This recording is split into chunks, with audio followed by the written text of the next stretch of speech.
বাংলাদেশের শেষ 3 বলে প্রয়োজন ছিল জয়ের জন্য 17 রান, 4 বলে প্রয়োজন ছিল 19, একটা ডাবল। বাংলাদেশের শেষ 3 বলে স্ট্রাইকে তাসকিন আহমেদ তৃতীয় বলটায়, মানে শেষের 3 বলের তৃতীয় বলটায় তিনি ছক্কা মারলেন।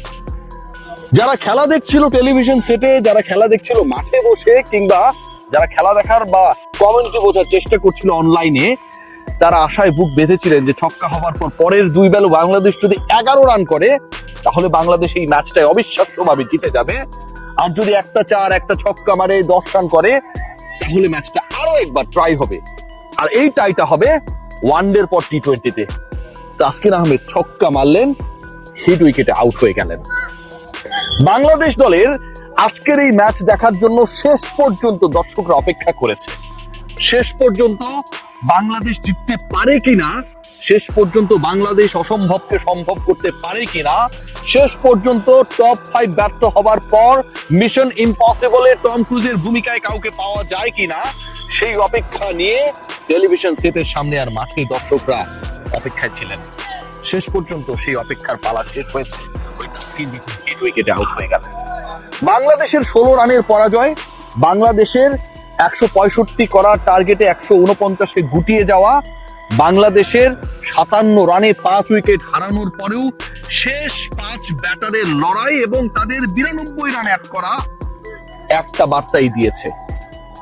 শুরুর 5 ব্যাটার যখন আলগা ব্যাটিং করেন, যখন উইকেট ছুড়ে আসেন, যখন নাথিং শট খেলে আউট হয়ে যান, রেসপন্সিবিলিটিকে রিল্যাক্টেন্সে পরিণত করেন, ঠিক তখন শেষের 5 ব্যাটার লড়াইটাকে জিইয়ে রাখেন।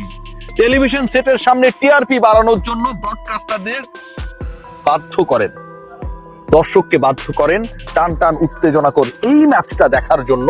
কখনো নাসুম আহমেদ, কখনো তানজিম সাকিব, কখনো তাসকিন আহমেদ কিংবা রিশাদ হোসেনরা। বাংলাদেশ শেষ পর্যন্ত পরাজিত হয় নাকি ওই টপ 5 ব্যাটার যারা নিজেদের উইকেট ছুড়ে এসেছেন, যারা আলগা ব্যাটিং করেছেন, যারা পাওয়ার প্লেতে 4 উইকেট আউট হয়ে যাবার পর বাংলাদেশের সেই আশার প্রদীপটাকে অলমোস্ট নিভিয়ে দিয়েছিলেন, তাদেরকে লজ্জা দেয়।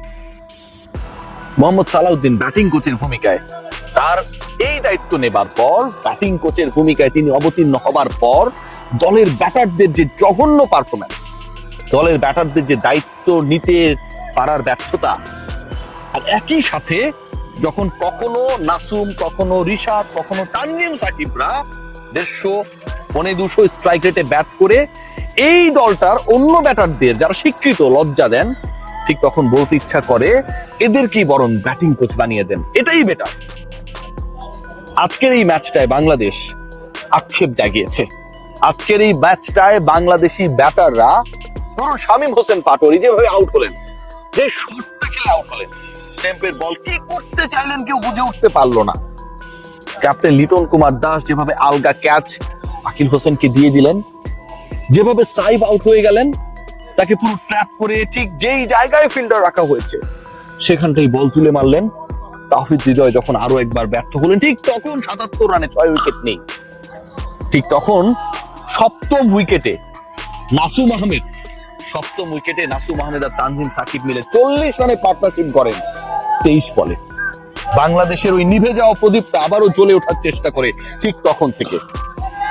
খেয়াল করে দেখবেন যখন তানজিম সাকিব একটা ছক্কা মারার পর টানা 2টা 4 মারলেন এবং দ্বিতীয় 4টা এমন স্টাইলে মারলেন যেন এটা একটা কোপা সামসু শট। যারা খেলা দেখেছেন, যারা ওই ফুলটস বলটা অফসাইডে কিভাবে তানজিম সাকিব খেললেন সেই মুহূর্তটা দেখেছেন, তারা বলতে বাধ্য হয়েছেন যে বাকি ব্যাটাররা যারা স্বীকৃত, তারা পারলে সাকিবের কাছ থেকে ব্যাটিংটা শিখে নিক। এই বাংলাদেশ শেষ পর্যন্ত জিততে পারে নাই।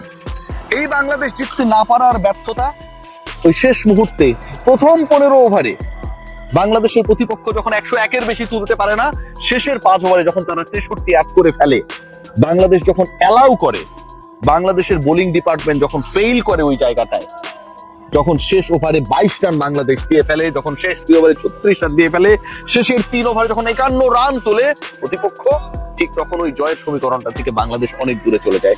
আজকে ওয়েস্ট ইন্ডিজ যেভাবে ব্যাট করছিল, উইকেট থাকার পরও যেভাবে স্ট্রাগল করছিল, যেভাবে নাসুম আহমেদরা বোলিং করছিলেন, চিন্তা করতে পারেন যে একটা ম্যাচে প্রায় 170-এর কাছাকাছি স্কোর দাঁড় হয়েছে, নাসুম তার 4 ওভারের স্পেলে দিয়েছেন মাত্র 15 রান। 13 বলে ব্যাট হাতে করেছেন 20 রান।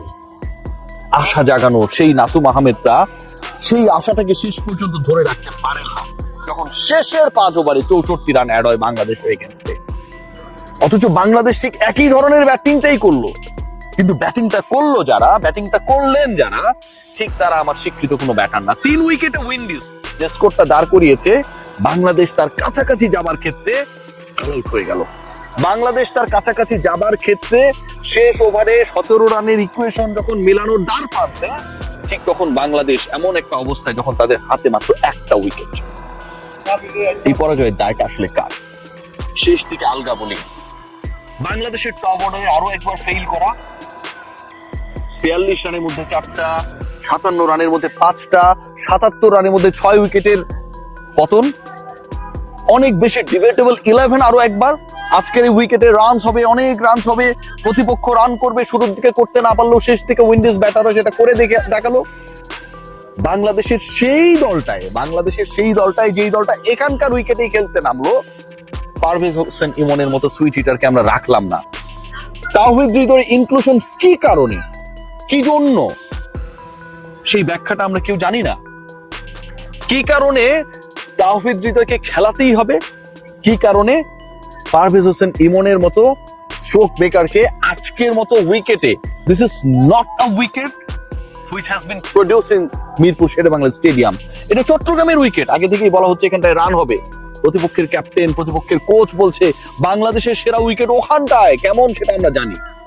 ঠিক ওই জায়গাটায় এখানটায় এসে যখন আপনার প্রপার ক্রিকেটারকে, প্রপার হিটারকে, স্ট্রোক মেকারকে আপনি 11-ই রাখেন না, এর থেকে প্রশ্নবিদ্ধ সিদ্ধান্ত আর কি হতে পারে?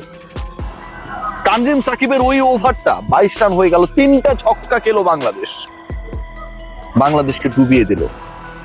লিটন কুমার দাস যখন পার্টনারশিপ করার সময় এসেছে, তখন সে আলগা শটটা খেললেন। একমাত্র তামিম যেই শট খেলেছিলেন এবং যে অতি মানবীয় ক্যাচ নিয়ে তাকে ফেরানো হলো, রোমারিও শেফার্ড যে ক্যাচটা নিলেন, ওটা ছাড়া বাংলাদেশের প্রত্যেকটা উইকেট, ব্যাটিং ডিপার্টমেন্টের যে 6 জন ব্যাট করেন তার 5টা উইকেট জাস্ট মিলিয়ে দেয়া। নুরুল হাসান সোহান ফিনিশিং এ ব্যর্থ হয়েছেন, টিকে থাকতে ব্যর্থ হয়েছেন। শামীম হোসেন পাটোয়ারি যে ক্রাইম করেছেন, পরের ম্যাচে যদি তাকে বাদ দেওয়া হয়, ড্রপ করা হয়, বলার কিছু থাকবে না। তাওহিদ হৃদয় যাকে খেলানোর জন্য আপনি আপনার প্রপার ওপেনিং পেয়ারকে শেষ পর্যন্ত ভেঙেছেন, তামিম ইমনের ওই পার্টনারশিপটাকে গড়ে তোলার ক্ষেত্রে চিন্তা করেছেন যে আজকে ওকে বাদ দিয়ে সাইফকে ওপেনিং এ খেলিয়ে দিই, সেই তাওহিদ হৃদয় আজকে আস্থার প্রতিদান দিতে আরো একবার ব্যর্থ হলো। বাংলাদেশের সম্ভাবনা শেষে গিয়ে শেষ হয়ে যায়।